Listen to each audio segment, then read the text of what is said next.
Good evening, my fantastic friends and followers of the channel, but also the members. Thank you to those of you who have taken the time to become members of the channel. I do appreciate it.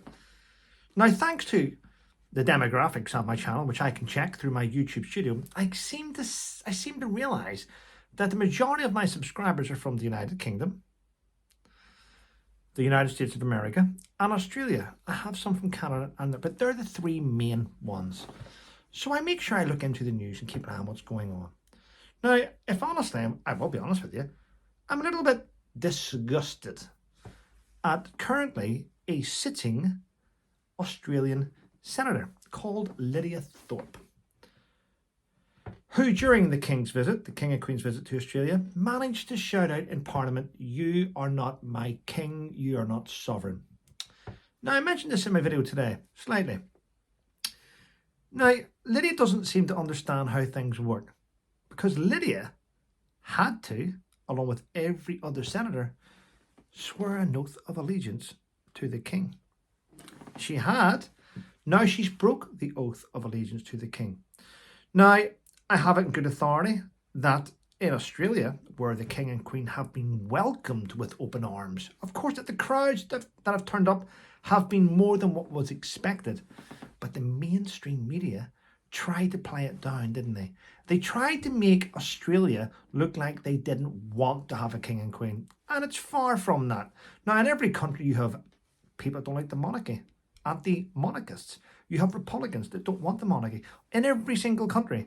The same way in every country, we have people that don't want presidents, that don't want prime ministers, don't want lords and sirs and moms and baronesses. You'll always have a demographic that doesn't want it. But let's get back to Lydia. Lydia swore an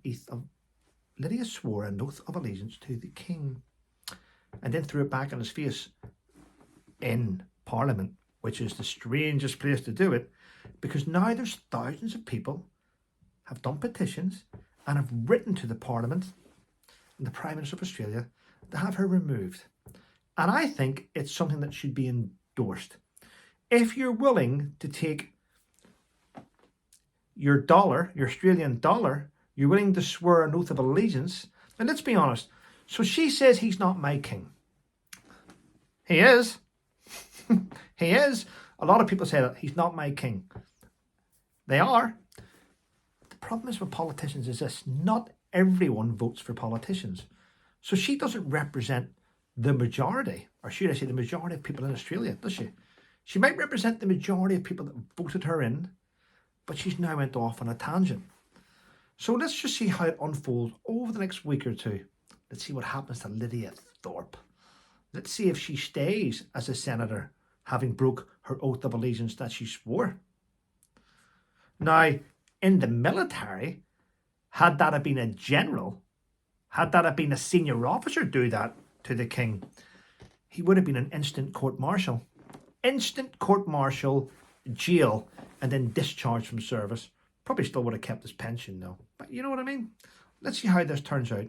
Thank you to those of you who sent me the message about this. Thank you to those of you from Australia that support my channel. I do understand. I do appreciate you sending me the emails. So thank you all very much. And listen, have a great night.